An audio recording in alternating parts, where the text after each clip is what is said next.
Most newborn parents do these mistakes in summer. Hello అండి, నా పేరు doctor Anirudh Kumar Reddy, MD pediatrics, fellowship in neonatology. Newborn baby పేరెంట్స్కి summer సీజన్లో ఎలా బేబీని హ్యాండిల్ చేయాలి, ఎలా కేర్ తీసుకోవాలి అనే దాని మీద చాలా డౌట్స్ అండ్ చాలా కన్సర్న్స్ ఉంటాయి. అలాంటప్పుడు వాళ్ళు తెలియక బేబీని చాలా బ్లాంకెట్స్తో వ్రాప్ చేసేసి మొత్తం కవర్ చేసేసి ఫుల్ ప్యాక్డ్గా రూమ్లో పెడతారు. న్యూబోర్న్ బేబీస్ బాడీస్ మన అడల్ట్స్ లాగా హీట్ని హ్యాండిల్ చేయలేవు.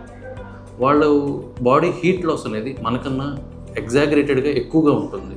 సో మీరు రూమ్లో ప్రాపర్ వెంటిలేషన్ ఉండేలా చూసుకోవాలి. బేబీస్ని ఎక్కువసేపు సన్లైట్కి ఎక్స్పోజ్ చేయకూడదు, లిమిటెడ్ టైం వరకు ఎక్స్పోజ్ చేయొచ్చు. అలాగే బేబీస్ని వ్రాప్ చేయడం కూడా లిమిట్గా చేయాలి. ఓవర్ వ్రాపింగ్, మల్టిపుల్ లేయర్స్ వాడడం ఇలాంటివన్నీ అవాయిడ్ చేయాలి. During hot weathers breast feeding intervals maintain చేయడం అనేది చాలా ఇంపార్టెంట్. ఎందుకంటే బేబీస్కి హైడ్రేషన్ ఈజ్ చాలా ఇంపార్టెంట్. ఎప్పుడైతే మనకి బ్రెస్ట్ ఫీడింగ్ ఇంటర్వెల్స్ పెరుగుతాయో, బేబీ ఎక్కువసేపు పడుకుందనో, ఫీడింగ్ డిలే చేసిన బేబీ డిహైడ్రేటెడ్ స్టేట్లోకి వెళ్తుంది. సో డిహైడ్రేషన్ పట్టుకోవడానికి మనకి చాలా క్లూస్ ఉన్నాయి.